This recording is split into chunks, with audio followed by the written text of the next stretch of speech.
Hello guys, ഞങ്ങൾ എവിടെ പോവാന്നറിയോ? ഞങ്ങൾ വൈക്കത്ത് പോവാണ്. വൈക്കത്ത് അഷ്ടമിയാണ് ഇപ്പം. അപ്പൊ ഡിസംബർ 1 തുടങ്ങിയതാണ്. വെള്ളിയാഴ്ച 12 വരെയാണ് അഷ്ടമി. അപ്പൊ അഷ്ടമി 12 ആണ്. അപ്പൊ ഞങ്ങൾ അന്നേരം ഭയങ്കര തിരക്കായിക്കോളൂ. അപ്പൊ അതിനു മുമ്പ് ഇതുങ്ങളെയും കൊണ്ട് പോയേക്കാന്ന് ഓർത്ത് ഞാനും എൻ്റെ ഒരു ഫ്രണ്ടും ഉണ്ട്. അപ്പൊ ഞങ്ങൾ രണ്ടുപേരും കൂടിയാണ് പോണത്. കൂടെ അമ്മൂസും കണ്ണപ്പനും ഉണ്ട്. അപ്പൊ ഞങ്ങൾ KSRTCക്കാട്ടോ പോയേ.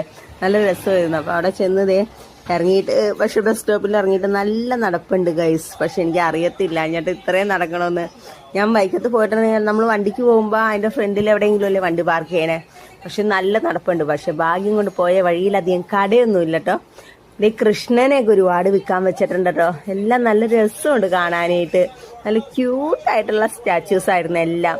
എനിക്ക് വാങ്ങിക്കണമെന്നുണ്ടായി. പിന്നെ ഞാനോർത്ത് വേണ്ട, ഇവിടെ ഓൾറെഡി ഒരു കൃഷ്ണനുണ്ട് വിഷുവിന് വെക്കാനായിട്ട്. അത് ഇതുപോലെ എൻ്റെ ഫ്രണ്ടുമാണ് എൻ്റെ സിസ്റ്ററാണ്.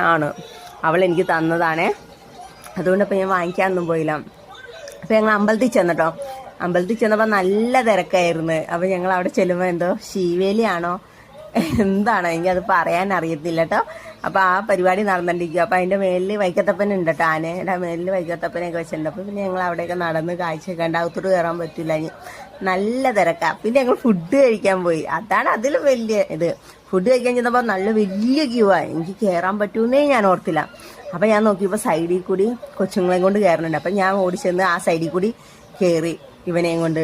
അതുകൊണ്ട് ഞങ്ങൾക്ക് വേഗം കയറാൻ പറ്റി. അല്ലെങ്കിൽ ക്യൂ എന്നാൽ എനിക്ക് തോന്നുന്നു 2 മണിയായാലും ഫുഡ് കിട്ടത്തില്ലെന്ന് തോന്നുന്നു. അത്ര ക്യൂ ആയിരുന്നു. നല്ല സാമ്പാറിൻ്റെ സ്മെല്ല് തന്നെ ഉണ്ടായിട്ടോ.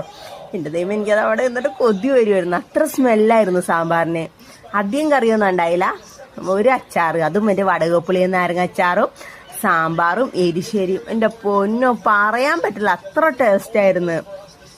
എനിക്ക് ഇപ്പോഴും വായിൽ വെള്ളം വരും അത് ഓർത്തിട്ട്. എൻ്റെ അച്ചാറും നല്ല ടേസ്റ്റ് ആയിരുന്നു. വടകപ്പുളിയും നാരങ്ങയായിരുന്നു കേട്ടോ. പിന്നെ സാമ്പാറിൻ്റെ സ്മെല്ല് നമ്മൾ അവിടെ നിൽക്കുമ്പോൾ തന്നെ നല്ല സ്മെല്ല് വന്നോണ്ടിരിക്കുമായിരുന്നു. അത്ര സ്മെല്ലായിരുന്നു.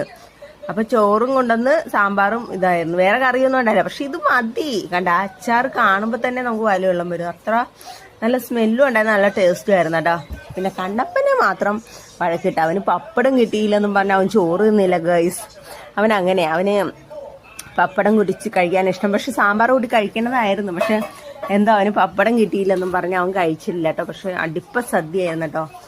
അവിടെ ഫുഡ് കിട്ടാന്ന് പറഞ്ഞാൽ ഇച്ചിരി ബുദ്ധിമുട്ടാണ്. വൈക്കത്ത് എല്ലാ ദിവസവും അന്നദാനമുള്ളത്. പക്ഷെ നല്ല തിരക്കായിരുന്നു. പക്ഷെ ഭാഗ്യം കൊണ്ട് ഞങ്ങൾക്ക് കഴിക്കാൻ പറ്റിയിട്ടോ. പിന്നെ ഞങ്ങൾ പുറത്തിറങ്ങിയിട്ട് ഇതേ മൈലാഞ്ചിട്ട്, ഞാൻ എൻ്റെ കയ്യിൽ മൈലാഞ്ചിട്ട് അവരുടെ കയ്യിൽ ടാറ്റു പോലെ അടിച്ചിട്ടോ. അമ്മൂസ് ബട്ടർഫ്ലൈനും മറ്റേ തൃശ്ശൂലോ ആ സാധനം ഉണ്ട് അടിച്ചത്. പിന്നെ ഞങ്ങൾ അപ്പുറത്ത്